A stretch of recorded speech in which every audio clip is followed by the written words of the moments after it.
SKV academy channel पर आप सबका स्वागत है। हम लोग बायोलॉजी में टर्मिनोलॉजी सीख रहे हैं और उसमें हम लोगों ने बहुत सारे टर्म को सीख लिया है, जैसे बायोलॉजी क्या है, जूलॉजी क्या है, बॉटनी क्या है, एक्टिनोबायोलॉजी क्या है, एग्रीकल्चर क्या है, एनाटॉमी क्या है, मार्फोलॉजी क्या है, फिजियोलॉजी क्या है, एवोल्यूशन क्या है, कार्डियोलॉजी क्या है, डर्मेटोलॉजी क्या है, फाइलोजेनी क्या है, जेनेटिक इंजीनियरिंग क्या है, बायोटेक्नोलॉजी क्या है, बायोकेमिस्ट्री क्या है, पैलेंटोलॉजी क्या है। ऐसे तमाम सारे टर्म को हम सीख चुके हैं और उसके बाद आज हम एक नए टर्म को सीखने चल रहे हैं जिसको हम कहते हैं स्पीसीज। क्या कहते हैं बोलिए? स्पीसीज। अगर आपको स्पीसीज के बारे में पता होगा तो कमेंट में आप जरूर बताने की कोशिश करिएगा कि स्पीसीज कहते किसे हैं। हम लोग उसको बेसिक से जानने की कोशिश करते हैं, स्पीसीज कहते किसे हैं। सचमुच स्पीसीज बेसिक बात है ही है। जैसे अगर हम आपसे कहें स्पीसीज क्या है, तो स्पीसीज को अगर हमें हिंदी में बताना हो तो हम ये कह रहे हैं कि स्पीसीज मतलब जातियां या प्रजातियां। स्पीसीज मतलब क्या? जातियां या प्रजातियां। मतलब कैसी जातियां, कैसी प्रजातियां? हिंदू, मुस्लिम, सिख, ईसाई, ब्राह्मण, ठाकुर, यादव, मौर्य, ये नहीं, ऐसी बात नहीं है। एक ऐसा ग्रुप, किसी भी जो भी इस अर्थ पर तमाम तरीके की डायवर्सिटी पाई जा रही है लिविंग थिंग्स की, उन लिविंग थिंग्स में किसी एक पर्टिकुलर ऑर्गेनिज्म के ग्रुप को हम लोग क्या कहते हैं बोलो? स्पीसीज कहते हैं। वैसे स्पीसीज पढ़ी लिखी भाषा में क्या है उसको हम लोग बताते हैं। अगर हमें किसी को कहना है कि सेम स्पीसीज का मेंबर किसे कहेंगे, ऐसे स्पीसीज का एक फीलिंग समझने के लिए अगर आपको जानना है तो जातियां या प्रजातियां। कैसी जातियां प्रजातियां? मैंने बताया वो नहीं कि जो हिंदू, मुस्लिम, सिख, ईसाई, पारसी, ये सब बातें हम नहीं कर रहे हैं। हम उनकी बात कर रहे हैं जो हमारे सराउंडिंग में डाइवर्सिटी है। डाइवर्सिटी का मतलब वेरिएशन है। किसमें वेरिएशन है? लिविंग थिंग्स में वेरिएशन है। जो हमने आपको बताया कि 1.7 टू 1.8 मिलियन के आसपास स्पीसीज अभी तक डिस्कवर की जा चुकी हैं, जिसमें से 12 से 13 लाख टाइप के एनिमल हैं, 4 से 5 लाख टाइप के जो है प्लांट हैं। उनके बारे में जो हम बातचीत करने चल रहे हैं, जो डिफरेंट टाइप की, अलग अलग टाइप के जीव जंतु पाए जा रहे हैं, उनमें से जो किसी एक टाइप का जो एनिमल का ग्रुप है उसे हम एक स्पीसीज कह रहे हैं। कोई जो दूसरे टाइप का एनिमल का ग्रुप है उसे हम एक स्पीसीज कह रहे हैं। या प्लांट को आपने लिविंग थिंग्स माना है, किसी एक टाइप के प्लांट को हम एक प्लांट की स्पीसीज मानेंगे, किसी दूसरे टाइप के प्लांट को हम दूसरे टाइप की स्पीसीज मानेंगे। जैसे हमने कहा मैंगो, तो मैंगो की जितनी भी वैरायटी है वो एक टाइप की स्पीसीज में चली जाएंगी। हमने कहा ग्वावा, वो एक टाइप की स्पीसीज में चली जाएंगी। हमने कहा नीम, वो एक टाइप की स्पीसीज में चली जाएंगी। कुल मिला के मेरा कहने का मतलब है जो डिफरेंट टाइप के लिविंग थिंग्स में वेरिएशन देखने को मिल रहे हैं उसी को हम स्पीसीज कह रहे हैं। लेकिन एक टेक्निकल टर्म में स्पीसीज को हम कैसे डिफाइन करेंगे, हम बायोलॉजी की भाषा में स्पीसीज को कैसे समझेंगे, तब हम सबसे पहली बात कहने वाले होते हैं स्पीसीज किसे कहा जाता है। स्पीसीज क्लासिफिकेशन की जो होती है वो बेसिक यूनिट होती है। क्लासिफिकेशन मेरे भाई क्या है? क्लासिफिकेशन किसे कहते हैं? जी हाँ, क्लासिफिकेशन उसे कहते हैं हमारे सराउंडिंग में जितने भी टाइप के लोग पाए जा रहे हैं उनको अलग अलग ग्रुप में करके एक सिस्टमेटिक वे में उनके बारे में स्टडी करना क्लासिफिकेशन कहलाता है। लेकिन आपको इस बात को जानना होगा, क्लासिफिकेशन करने के लिए कुछ तो सोचना पड़ेगा। जैसे मान लीजिए हम लोग एक क्लासरूम में बहुत सारे बच्चे बैठे हुए हैं, हम ये चाहते हैं कि उसमें हम कुछ बच्चों को अलग कर दें, कुछ बच्चों को दूसरे बैच में डाल दें और कुछ बच्चों को दूसरे बैच में कर दें, तो ये क्लासिफिकेशन ही तो हुआ। अलग अलग ग्रुप में करने की जो कोशिश की जा रही है ये क्लासिफिकेशन है। लेकिन क्लासिफिकेशन करने का अपना एक बेस होता है, अपना एक मानक होता है, अपना एक पैमाना होता है। किस बेसिस पर आप किसी को क्लासिफिकेशन करोगे? तो कहा जाता है क्लासिफिकेशन करने के तमाम सारे बेस बनाए गए हैं। टैक्सोनॉमी जो है वो क्लासिफिकेशन का प्रिंसिपल और प्रोसीजर बताता है। टैक्सिस मतलब होता है अरेंजमेंट, नॉमस मतलब होता है लॉ या रूल। ये जो टैक्सोनॉमी टर्म है ये क्लासिफिकेशन का रूल बताता है जी, एक सिस्टम बताता है। लेकिन वही तो बात फिर आ गई, आप कह रहे हो क्लासिफिकेशन का मतलब आप समझ चुके हो, जो भी डाइवर्सिटी पाई जा रही है उसको अलग अलग ग्रुप में कर देना, जिससे हम उनके बारे में आसानी से, अपनी डाइवर्सिटी के बारे में आसानी से हम समझ सके, जान सके। वो तो बात ठीक है, आपने एक नया टर्म बोल दिया टैक्सोनॉमी, हम उसको भी समझ गए कि वो क्लासिफिकेशन का प्रोसीजर बताता है, वो क्लासिफिकेशन का प्रिंसिपल तय करता है। अरे जी हाँ, उसी प्रिंसिपल की बात कर रहे हैं। क्या है वो प्रिंसिपल? तो कहा गया है जो क्लासिफिकेशन करने वाले लोग हैं उनको टैक्सोनॉमिस्ट कहा जाता है। जो क्लासिफिकेशन करते हैं, जो हमारी डाइवर्सिटी को समझने की कोशिश करते हैं कि इस पर्टिकुलर ऑर्गेनिज्म को इस पर्टिकुलर ग्रुप में होना चाहिए, इस पर्टिकुलर ऑर्गेनिज्म को इस पर्टिकुलर ग्रुप में होना चाहिए, जो लोग ये बात बताते हैं, जो लोग ये बात करते हैं, कोई न कोई बेस मान करके करते हैं, कुछ न कुछ एक मानक मान करके करते हैं, कुछ न कुछ एक पैमाना सेट करके करते हैं कि हम इसी बेसिस पर क्लासिफिकेशन करेंगे, तो वो जो लोग हैं उनको टैक्सोनॉमिस्ट कहते हैं। और जो प्रिंसिपल सेट करते हैं कि हम इसी बेसिस पर क्लासिफिकेशन करेंगे, उसी को हम लोग कहते हैं टैक्सोनॉमी। उसी को हम लोग क्या कहते हैं? टैक्सोनॉमी। अब आपसे पूछा जाएगा उसका बेस क्या हो सकता है? उसका बेस जी मॉर्फोलॉजिकल कैरेक्टर हो सकता है, एनाटॉमिकल कैरेक्टर हो सकता है, क्रोमोसोमल कैरेक्टर हो सकता है, इवोल्यूशनरी कैरेक्टर हो सकता है। इवन हम तो ये कहते हैं आज के समय में जितने फाइन लेवल पर आप क्लासिफिकेशन कर सकते हो उतने फाइन लेवल पर क्लासिफिकेशन करना चाहिए। दैट मींस आप जितने कैरेक्टर को देख सकते हो किसी का, उतने कैरेक्टर को आप देखना चाहिए। इससे जब आपको स्पीसीज मिलेगी ना, जिस ग्रुप में आप स्पीसीज को रखोगे, वो स्पीसीज का जो ग्रुप तय होगा, इस पर्टिकुलर स्पीसीज को इस ग्रुप में रखा जाएगा, वो एकदम से एग्जैक्ट सही आएगा। अगर मान लीजिए केवल आपने मॉर्फोलॉजिकल कैरेक्टर देख करके क्लासिफिकेशन कर दिया, पता लगा मॉर्फोलॉजी तो मैच करता है लेकिन ओरिजिन एंड डेवलपमेंट मैच नहीं करता है, तो इसका मतलब एक चीज ये हो जाएगा कि कहीं ना कहीं से दोनों स्पीशीज में कुछ ना कुछ डिफरेंस है। इसी डिफरेंस को पूरी तरीके से सही करने के लिए कहा गया है आप चाहे मॉर्फोलॉजिकल कैरेक्टर पे बेसिस करिए, दैट मींस एक्सटर्नल अपीयरेंस के बेसिस पे क्लासिफिकेशन करिए, जैसे मन हो वैसे करिए, वो एक अलग बात है। लेकिन किसी के बारे में भी, किसी को भी हमें कहना है कि आप हमारे ग्रुप के मेंबर हैं, तो उसे हमसे जितनी मिलती जुलती कैरेक्टर वो देख सकता है, वो सारे कैरेक्टर देख करके अगर क्लासिफिकेशन करे तो शायद वो ज्यादा बेहतर होगा। इसी नाते कहा गया है क्लासिफिकेशन करने के अलग अलग पैमाने सेट किए गए हैं। हालांकि आज के मॉडर्न डे में क्लासिफिकेशन करने के लिए बहुत सारे कैरेक्टर देखे जाते हैं, उसी में से बताया गया है जो क्लासिफिकेशन की सबसे बेसिक और स्मॉलेस्ट यूनिट होती है उसको स्पीसीज कहा जाता है। क्लासिफिकेशन की जो सबसे बेसिक और स्मॉलेस्ट यूनिट होती है उसको स्पीसीज कहा जाता है। अब आपसे कहा गया है दूसरी बात, क्लासिफिकेशन के लिए कहा गया है अगर कोई स्पीसीज, कोई ऑर्गेनिज्म सिमिलर है स्ट्रक्चर में और फंक्शन में तो उसी स्पीसीज का मेंबर होगा। जैसे अगर मुझे कहना हुआ अगर कोई एक स्पीसीज दिखती है और आपसे कहा जाए सर ये आपके ग्रुप की मेंबर है, आपके स्पीसीज की मेंबर है, होमो सैपियंस सैपियंस है, तो उसे उस स्पीसीज को जो हमारे ग्रुप में आना चाहती है, जो होमो सैपियंस सैपियंस ग्रुप में आना चाहती है, उसका फंडामेंटल कैरेक्टर, उसका बेसिक कैरेक्टर हमसे मैच करना चाहिए। दैट मींस क्या मैच करना चाहिए? वो स्ट्रक्चर और फंक्शन में हमारे सिमिलर होना चाहिए, तभी वो हमारी स्पीसीज का मेंबर होगा। उसका स्ट्रक्चर और फंक्शन में उसे सिमिलर होना चाहिए, तभी वो हमारी स्पीसीज का मेंबर होगा।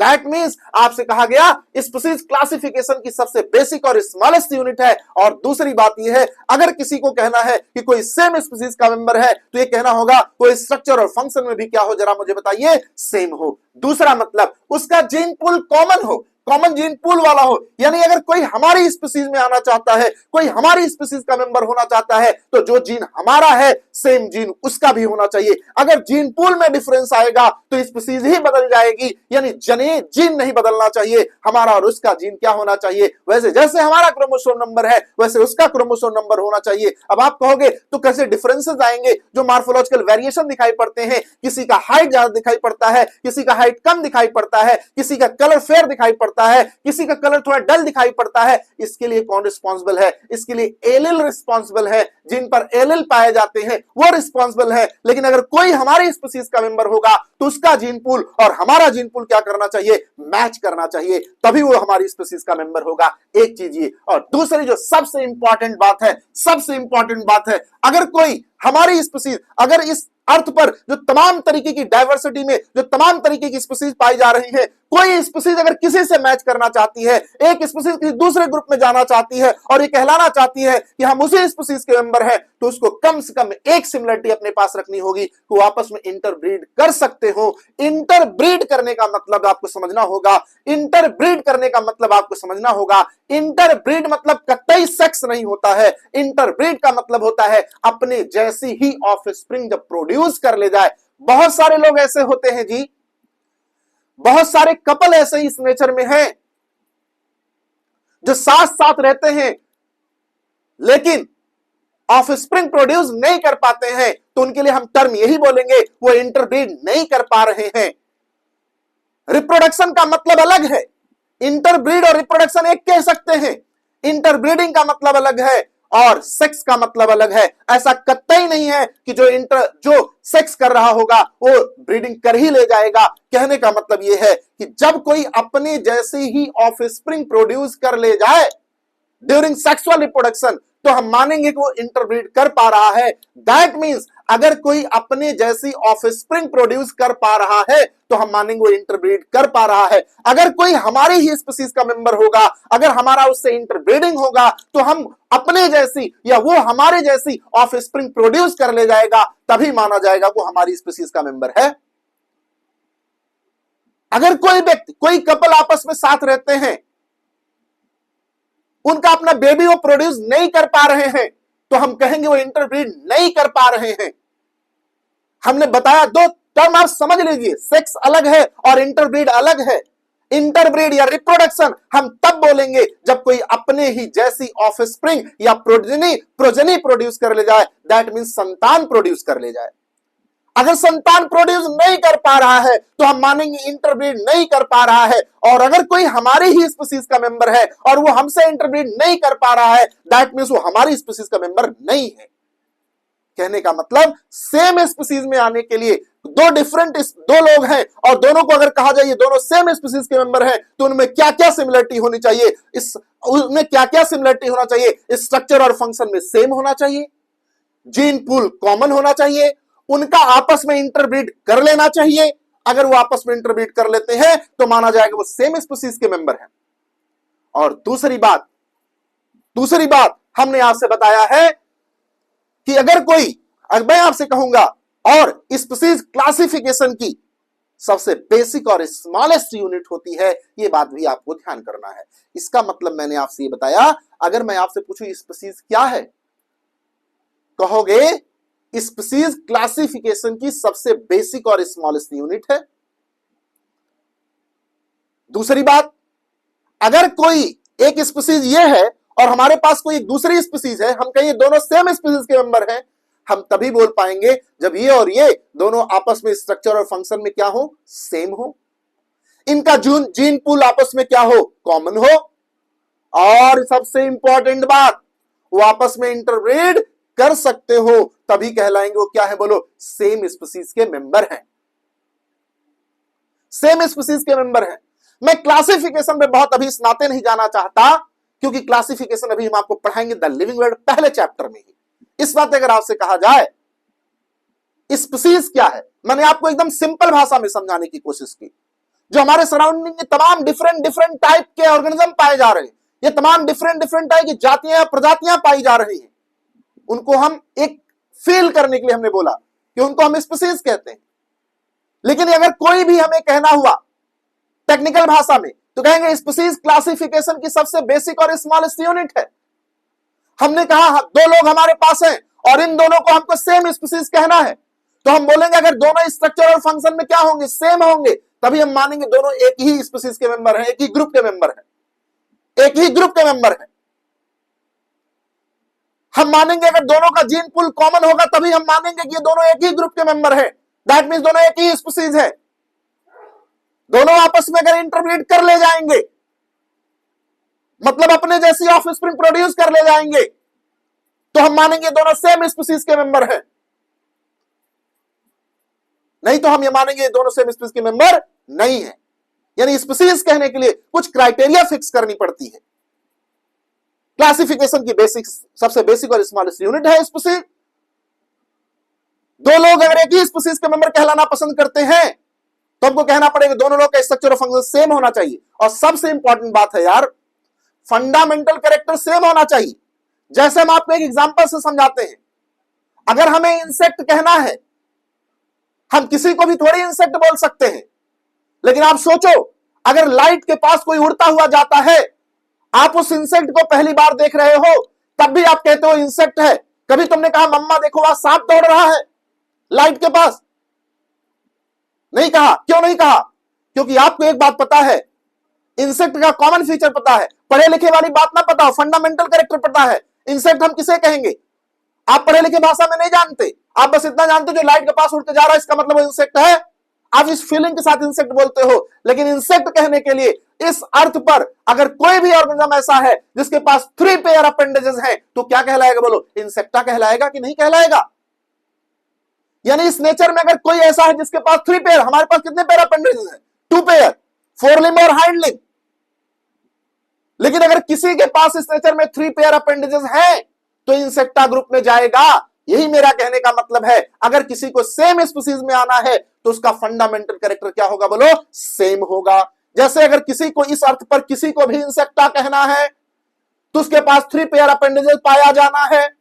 अगर 3 पेयर अपेंडेजेस पाया जाएगा तो इंसेक्टा ही कहलाएगा। ये बात आपको समझ आ जाना चाहिए। अब आज के बाद बायोलॉजी में कभी भी स्पीसीज पूछा जाए तो आप समझोगे, आप क्या समझोगे, किसी एक ऐसे ग्रुप के ऑर्गेनिज्म के बारे में बात कर रहे हैं जिनका फंडामेंटल कैरेक्टर आपस में क्या है, बोलो, सेम है, उसको स्पीसीज कहते हैं। जब कभी भी कोई कहे इस स्पीसीज का मेंबर, उस स्पीसीज का मेंबर, तो आप तुरंत समझ जाना एक ऐसे ग्रुप की बात कर रहे हैं जिस ग्रुप में जितने भी लोग पाए जाते हैं उन सबका आपस में फंडामेंटल कैरेक्टर क्या होता है, बोलिए, सेम होता है। उसको हम स्पीसीज कहते हैं। यानी स्ट्रक्चर और फंक्शन में सेम होना चाहिए, उनका जीन आपस में मैच करना चाहिए, वो आपस में इंटरब्रीड कर सकते हो, दैट मींस अपने जैसे ही ऑफस्प्रिंग प्रोड्यूस कर सकते हो, तभी वो सेम स्पीसीज के मेंबर कहलाएंगे। और आखिरी में बोल दीजिए क्लासिफिकेशन की सबसे बेसिक और स्मॉलेस्ट यूनिट होती है स्पीसीज। आपको समझ आ जाएगा। तो स्पीसीज मेरे ख्याल से आपको समझ में आ गई होगी। अब हम आपसे बात करते हैं, कई टाइप के डिफरेंट टाइप की स्पीसीज बताई गई हैं। 2-3 स्पीसीज का नाम यहां हम ले लेते हैं जो एग्जाम के पॉइंट ऑफ व्यू से आपके लिए इंपॉर्टेंट है और जिनका इंपॉर्टेंस भी है। देखिए भाई, पैनिक होकर के मत पढ़िए, हंसते रहिए, मुस्कुराते रहिए और पढ़ते रहिए मस्ती के साथ। थोड़ा हम तेजी से बोलते हैं, थोड़ा हम जल्दी बोलते हैं। अगर ना समझ में आए तो आप बता दीजिएगा, अपनी फ्रीक्वेंसी को हम कम कर लेंगे, लेकिन एनर्जी के साथ काम करना होता है और एनर्जी के साथ काम किया जाएगा। एसकेवी एकेडमी पूरी एनर्जी से भरपूर बच्चों के लिए तैयार है काम करने के लिए। इस बात आप लोग भी एकदम एनर्जी अपना लो मत करिए। एसकेवी एकेडमी आपके लिए वो सब कुछ करने के लिए तैयार है जिससे आप मेडिकल कॉलेज जा सकते हो या मेडिकल कॉलेज पहुंच सकते हो। हम आपके साथ हैं, बस आपको कहना है, आपको अप्रिशिएट करना है। अगर आपको समझ में आ रहा है, करना ही पड़ेगा, हम आपसे करवा लेंगे, आपको अप्रिशिएशन देना पड़ेगा, हम आपके लिए इतनी मेहनत करेंगे। और अब हम लोग ऑफलाइन टेस्ट सीरीज भी लाने वाले हैं जो आपको बहुत जल्द से जल्द आप तक ये मैसेज पहुंच जाएगा। ऑफलाइन टेस्ट सीरीज और एक बेहतर सिस्टम के साथ में, कोई ऑफलाइन देना चाहता तो ऑफलाइन देगा, कोई ऑनलाइन देना चाहता तो ऑनलाइन भी करवा देंगे, लेकिन एक बेहतर सिस्टम के साथ में, एक वेल प्लान्ड सिस्टम के साथ में। और जानते हैं, एकदम एग्जाम के नियरेस्ट होकर के काम करेंगे। जैसे एग्जाम में क्वेश्चन पूछा जाता है सेम उसी पैटर्न पर वर्क करेंगे। जितना असर्शन आता है, जितना रीजन आता है, जितना स्टेटमेंट का क्वेश्चन आता है, जितना मैचिंग का क्वेश्चन आता है, सब सेम उसी पैटर्न पर काम करेंगे जी। बस आप तैयार हो जाइए, आइए लखनऊ, हजरतगंज और जानकीपुरम सेंटर पर और अपने सपने को साकार करिए हमारे साथ मिलकर के। हम आपके सपने को साकार करने के लिए प्रतिबद्ध हैं। आइए, इस स्पीसीज तो समझ में आया। तुम कहने लगोगे सर ये आप बताने लगे, आपके लिए कर रहे हैं तो बताएंगे नहीं, कर किसके लिए रहे हैं, आप ही के लिए तो बताएंगे क्यों नहीं। तो वो सर अपने लिए, हाँ जी अपने लिए भी करता है आदमी जी। तुम आगे बढ़ोगे तो क्या तुम नहीं चाहोगे कि तुम्हारे सर भी आगे बढ़े, तो हम भी आगे बढ़ेंगे। आइए, इस स्पीसीज के बारे में हमने थोड़ा समझा, एकदम सिंपल जो स्ट्रक्चर और फंक्शन में सेम हो, सेम स्पीसीज के मेंबर हैं, जिनका जीन पूल कॉमन हो, सेम स्पीसीज के मेंबर हैं, जो आपस में इंटरब्रीड कर लेते हो, सेम स्पीसीज के मेंबर हैं। क्लासिफिकेशन की सबसे बेसिक और स्मॉलेस्ट यूनिट स्पीसीज कहलाती है। अब कुछ स्पीसीज के हम नाम आपको बताएंगे, इनको क्या बोलते हैं। जैसे एक पहले स्पीसीज लिखी एंडेमिक स्पीसीज। एंडेमिक स्पीसीज कहते किसे हैं? एंडेमिक स्पीसीज, स्पीसीज मतलब एक ऐसा ग्रुप जिसमें जो भी लोग पाए जाते हो उन सब का आपस में कैरेक्टर क्या हो, बोलो, एक समान हो। उनका फंडामेंटल कैरेक्टर क्या करता हो, आपस में मैच करता हो। लेकिन एंडेमिक स्पीसीज किसे कहेंगे, इसको समझने की कोशिश करते हैं। लिखा है a species which is found only in particular area known as endemic species। सुनिए, एक ऐसी स्पीसीज जो किसी एक पर्टिकुलर एरिया में पाई जाए और कहीं पर भी ना मिले उसे एंडेमिक स्पीसीज कहते हैं। एक ऐसी स्पीसीज जो किसी एक पर्टिकुलर एरिया में ही मिले और कहीं पर ना मिले उसे एंडेमिक स्पीसीज कहते हैं। जैसे मैं आपसे कहूं कंगारुओं को भारत ने हराया, कंगारुओं को भारत ने हराया, तो आपने क्या समझा भारत ने किसे हराया? भारत ने इंग्लैंड को हराया, या भारत ने न्यूजीलैंड को हराया, या भारत ने श्रीलंका को हराया? किसे हराया? आपने कहा नहीं नहीं नहीं सर, भारत ने ऑस्ट्रेलिया को हराया। इसका मतलब एक बात तय है, अगर कंगारू की स्पीसीज कहीं और पाई जाती होती तो आपके मन में कंफ्यूजन होता, लेकिन हमने जैसे ही कहा कंगारुओं को भारत ने हराया या भारत ने कंगारुओं को हराया, जैसे ही हम बोलते आप तुरंत समझ जाते हो कि एक बात तय है कि भारत ने ऑस्ट्रेलिया को हराया। सुबह उठते हो, आप न्यूज देखते हो, रात में मैच लेट तक चलता है और न्यूज लिख करके आता है भारत ने कंगारुओं को रौंदा, तो आप उसका मतलब क्या समझते हो कि भारत ने किसको हरा दिया? आज श्रीलंका को हरा दिया? नहीं, आप समझते हो भारत ने ऑस्ट्रेलिया को हरा दिया। बिना कहे कुछ आप समझ जाते हो। इसका मतलब कंगारू की स्पीसीज केवल और केवल कहां पाई जाती होंगी? ऑस्ट्रेलिया में पाई जाती होंगी। तभी तो आपने कहा, जैसे मैं कहूं भारत ने कीवियों को हराया, कीवी, अब कीवी नाम की स्पीसीज कहां पाई जाती है? तो क्या आप समझ जाओगे भारत ने पाकिस्तान को हराया? नहीं, अब नहीं समझोगे भारत ने ऑस्ट्रेलिया को हराया, अब आप समझोगे भारत ने न्यूजीलैंड को हराया, क्योंकि कीवी की स्पीसीज केवल और केवल कहां पाई जाती है? न्यूजीलैंड में, इसलिए उन्हें कीवी कहा जाता है। अगर कहीं और पाए जाते होते तो कंफ्यूजन होता कि नहीं होता? होता भाई। तो एक ऐसी स्पीसीज जो किसी एक पर्टिकुलर एरिया में मिले और कहीं पर भी ना मिले, ऐसी स्पीसीज को हम कहते हैं एंडेमिक स्पीसीज। क्या कहते हैं? Endemic species. मेरे भाई आया समझ में? कुछ उसका एग्जांपल है, metasequoia is found only in valley of China, यानी मेटासिकोया का प्लांट केवल और केवल कहां पाया जा रहा है? चीन की घाटियों में। दूसरा, कंगारू इन ऑस्ट्रेलिया, कंगारू कहां पाया जा रहा है? ऑस्ट्रेलिया में। तो एक ऐसी स्पीसीज जो किसी एक पर्टिकुलर एरिया में मिले और कहीं पर भी ना मिले, ऐसे स्पीसीज को कहते हैं मेरे बेटा मेरे लाल, कहते हैं एंडेमिक स्पीसीज। ऐसे ही एक दो टर्म और की बात करते हैं, एक दो स्पीसीज और की बात करते हैं। कीस्टोन स्पीसीज, कीस्टोन स्पीसीज, मुख्य स्पीसीज। जैसे मान लो, सपोज करो आपके घर में आप हो, मम्मी है, पापा है, आप लोग हो। अब आप बताओ आपके घर में कीस्टोन स्पीसीज कौन है? मुख्य स्पीसीज कौन है? मम्मी है या पापा है? मॉडर्न डे में तो मम्मियां होती हैं, मॉडर्न डे में तो मम्मियां होती हैं मुख्य स्पीसीज, लेकिन ऐसे किसी कीस्टोन स्पीसीज बोला जाता है, ऐसे पापा को बोला जाता है। मॉडर्न डे में तो कौन है? मम्मियां है, लेकिन ऐसे किसे बोला जाता है? पापा को बोला जाता है। लेकिन अगर हम आपसे कहें आप हो, पापा है, मम्मी है, आप लखनऊ में कोचिंग करने आए हो, दीपावली की छुट्टी हो रही है, आप घर गए और घर जाने के बाद आपने कहा पापा कुछ कपड़े खरीदने हैं। पापा से तो आप डायरेक्टली बोल नहीं पा रहे, मम्मी से आपने कहा। मम्मी ने कहा ठीक है हम बोल देंगे। मम्मी ने पापा से बोला कि वो लखनऊ से आया है, उसको कपड़े कुछ दिलवा दीजिए, तो उन्होंने कहा ठीक है दिलवा देते हैं। पापा कपड़े ले आए। तुम्हारे दिमाग में आया अगर शूज आ जाते तो और अच्छा होता। अब कपड़े आ गए, आपने मम्मी से कहा मम्मी, मम्मी ने कहा बोलो। मम्मी बताओ, कहा मम्मी शूज भी चाहिए। मम्मी कहा यार आप नहीं कह पाएंगे, पापा गुस्सा हो जाएंगे, अभी तुम्हें जाने के लिए भी खर्चे देने हैं, तुम्हारे लिए कपड़े भी खरीद दिए, अभी त्योहार बीता उसमें तमाम खर्चे हुए हैं। आपने कहा नहीं मम्मी यार चाहिए मुझे। मम्मी ने कहा ठीक है। पापा खाने बैठे घर पर। आज मम्मी को कुछ पापा से कहना है। मम्मी गर्मा गर्म खाना बना के दे रही है, रोटियां फूली हुई दे रही हैं, और तुम पापा जहां खाना खा रहे हैं उस रूम में एक खिड़की लगी हुई है, तुम उस खिड़की के सामने बगल में खड़े हुए देखो मम्मी क्या कहती है पापा से और पापा का क्या रिएक्शन आता है। मम्मी ने कहा उसको लखनऊ जाना है। उन्होंने कहा हाँ। कपड़े तो ले आए हैं, जाए कोई दिक्कत नहीं है, और पैसे हमने तुमको दिया है दे देना। उन्होंने कहा वो कह रहा था, सुनो, उन्होंने कहा क्या? उन्होंने कहा कह रहा था, जैसे मम्मी ने कहा वो कह रहा था या कह रही थी? पापा ने कहा क्या? मम्मी पीछे हटी, तुम खिड़की पे खड़े थे, पीछे भगे जीने पे, छत पे, क्या कहने से मात्र? जरा तुम मुझे बताओ, तुम मम्मी तुम्हारी बहन सब लोग मिलकर के नंबर में पापा से ज्यादा हो?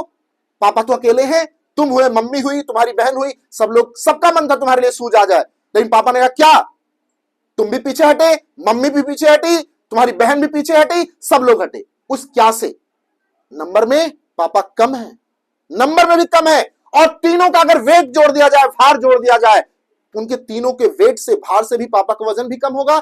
यानी नंबर में भी कम है, भार में भी कम है, लेकिन एक बात ज्यादा है, उनका इन्फ्लुएंस, उनका प्रभाव ज्यादा है उस घर में जितने भी लोग पाए जाते हैं उन सब पर। तो एक ऐसी स्पीसीज जो नंबर में भी कम हो, वेट में भी कम हो, लेकिन उसका इन्फ्लुएंस बहुत ज्यादा हो, ऐसी स्पीसीज को कीस्टोन स्पीसीज बोलते हैं।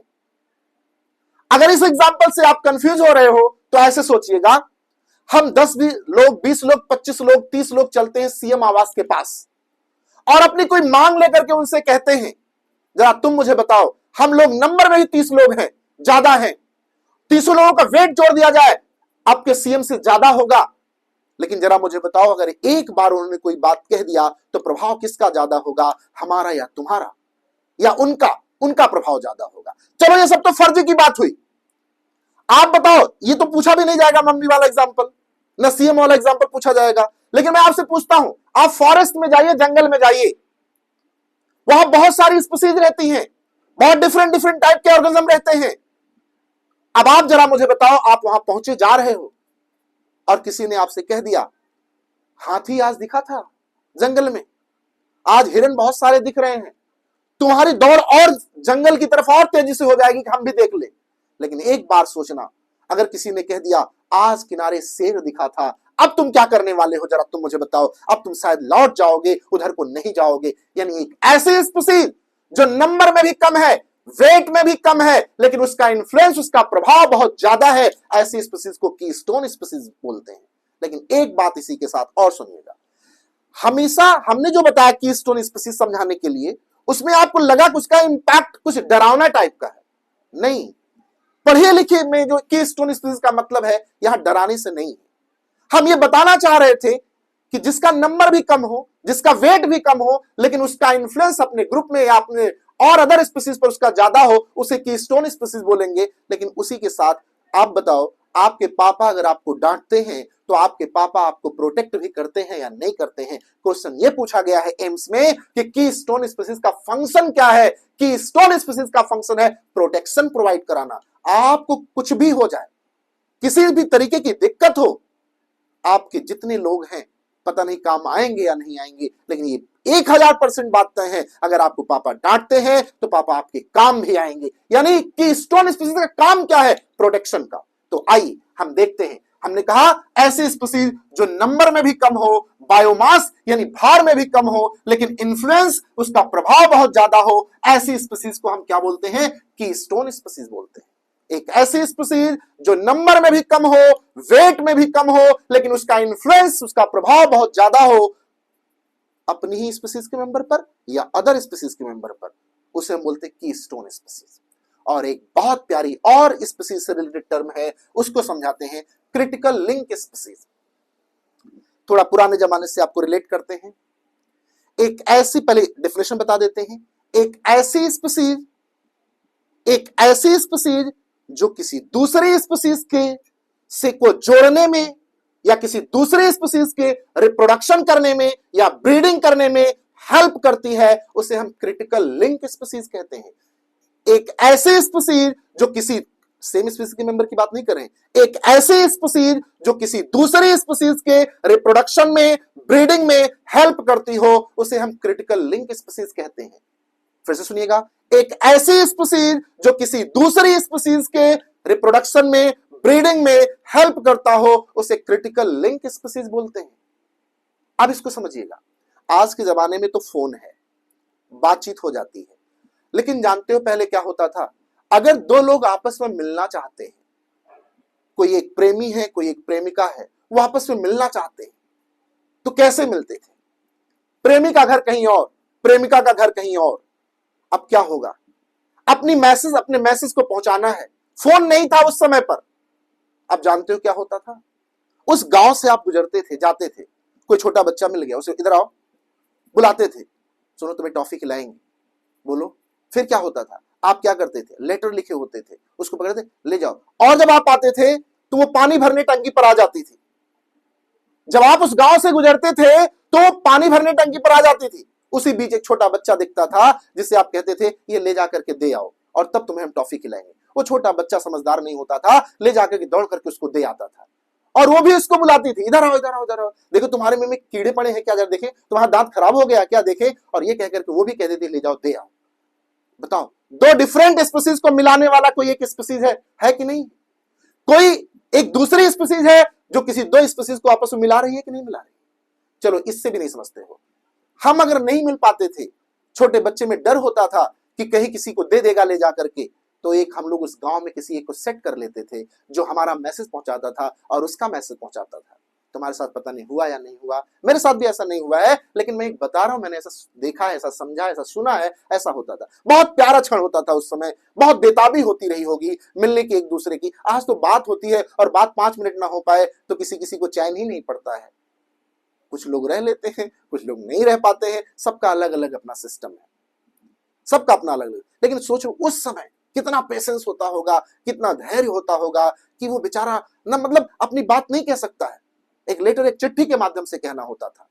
अब क्या होता है, अब आप उसी गांव में किसी को सेट करते थे, अपना मैसेज उसको देते थे, वो वहां मैसेज पहुंचाता था, वो उसको मैसेज देती थी, वो वहां मैसेज पहुंचाता था। बताइए जो बीच में दोनों को मैसेज को कन्वे कर रहा है, जरा मुझे बताइए वो कौन सी स्पीसीज होगी? क्रिटिकल लिंक स्पीसीज, यानी एक ऐसी स्पीसीज जो किसी दूसरी स्पीसीज के रिप्रोडक्शन या ब्रीडिंग में हेल्प करे, वो क्या कहलाती है? Critical link species. लेकिन मेरे भाई ये तो आपसे क्वेश्चन पूछा नहीं जाएगा, ये तो मैंने फर्जी की बात किया। क्वेश्चन क्या पूछा जाएगा?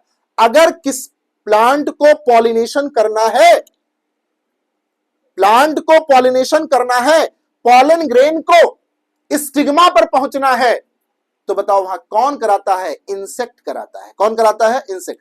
प्लांट को आपस में रिप्रोड्यूस कराना है, लेकिन उसके लिए जिम्मेवार कौन हो रहा है? जिम्मेवार इंसेक्ट हो रहा है। तो इंसेक्ट कौन से स्पीसीज हुआ? क्रिटिकल लिंक स्पीसीज, यानी एक ऐसी स्पीसीज जो किसी दूसरी स्पीसीज के रिप्रोडक्शन या ब्रीडिंग में हेल्प करता हो, उसे हम क्रिटिकल लिंक स्पीसीज कहते हैं। वही लिखा गया है, the species which stabilise an essential link with other species to help the latter is some vital activity is called link species. Mycorrhiza, rhizal fungi, many insect species which work as pollinator of flower, pollinator of flower. यानी अगर plant को pollination करना है तो उसको insect चाहिए होगा, उसका पॉलन ग्रेन एक जगह से दूसरी जगह पहुंचाए, तो क्रिटिकल लिंक स्पीसीज हुआ। यानी हमने 3 स्पीसीज बताई, एक एंडेमिक स्पीसीज बताई, एक कीस्टोन स्पीसीज बताई, एक क्रिटिकल लिंक स्पीसीज बताई। तीनों का मतलब हमने बताया। एंडेमिक स्पीसीज एक ऐसी स्पीसीज जो किसी पर्टिकुलर एरिया में मिले और कहीं पर भी ना मिले, ऐसी स्पीसीज को हम बोलते हैं एंडेमिक स्पीसीज। कीस्टोन स्पीसीज ऐसे स्पीसीज जो नंबर में भी कम हो, वेट में भी कम हो, लेकिन उसका इन्फ्लुएंस, उसका प्रभाव बहुत ज्यादा हो, उसे हम कहते हैं keystone species. Critical link species ऐसे स्पीसीज जो किसी दूसरी स्पीसीज के वाइटल एक्टिविटी में, रिप्रोडक्शन में, ब्रीडिंग में हेल्प करे, उसे हम कहते हैं क्रिटिकल लिंक स्पीसीज। ये बात हम लोगों ने कर लिया था। कुछ 1-2 टर्म बहुत छोटे छोटे हैं, उसको हम बता देते हैं, ये भी आप जान लीजिएगा। फिर इसके बाद अगले टर्म पर बात करेंगे, मैट्रियार्ची और पैट्रियार्ची। कहो मैट्रियार्ची, कहो मम्मी। एक ऐसा ग्रुप जिसकी लीडर फीमेल हो, एम से मैट्रियार्ची, एम से मम्मी। एक ऐसा ग्रुप जिसकी लीडर क्या हो? फीमेल हो। अब आप देख लीजिएगा आपके घर में लीडर कौन है भाई? अभी जो मॉडर्न समय चल रहा है, यहां लीडर तो मम्मियां हैं। तो एक ऐसा ग्रुप जिसकी लीडर कौन हो? फीमेल हो, उसे हम क्या कहते हैं? मैट्रियार्ची। लिखा है when the leader of a group is female, जैसे अफ्रीकन एलिफेंट में, रेड डियर में, हनी बी में। जरा मुझे बताइए कौन है वहां पर लीडर? फीमेल। तो अगर आप पूछा जाए एक ऐसा ग्रुप जिसमें लीडर फीमेल हो, उसे मैट्रियार्ची बोलते हैं। पैट्रियार्ची कहे पापा। एक ऐसा ग्रुप जिसमें लीडर मेल हो, उसे हम लोग बोलते हैं पैट्रियार्ची। एक ऐसा ग्रुप जिसमें लीडर मेल हो, यानी आगे बढ़ने वाला मेल हो, उसे हम कहते हैं पैट्रियार्ची। लिखा है when the leader of group male, rabbit में, मंकी में, जेब्रा में, हिप्पोपोटामस में, एंटीलोप्स में। यहां पर कौन है? मेल लीडर है। तो आपको कहना है कि एक ऐसा ग्रुप जिसकी लीडर फीमेल हो, मैट्रियार्ची। एक ऐसा ग्रुप जिसका लीडर मेल हो, पैट्रियार्ची। एम से मम्मी, एम से पी से पापा। अगर एम से मम्मी, मैट्रियार्ची में मम्मी लीडर होंगी और पैट्रियार्ची में पापा लीडर होंगे। तो इस बात को आप ध्यान रखिएगा और इसके बाद हम लोग मिलेंगे अगले टर्न पर। और ध्यान रखिएगा, स्पीसीज मैंने बताया है, स्पीसीज आपको बायोलॉजी के हर लगभग चैप्टर में मिलेगा। मैं फिर से स्पीसीज के लिए बोल देता हूं, एक ऐसा ग्रुप जिसमें जितने भी लोग पाए जाते हो सबका फंडामेंटल कैरेक्टर आपस में क्या हो, सेम हो। That means basic character same हो, वो सेम स्पीसीज के मेंबर कहलाएंगे। ठीक है, अपना ध्यान रखिएगा, खुश रहिएगा, मस्त रहिएगा, मुस्कुराते रहिएगा और दुआओं में याद रखिएगा। Thank you.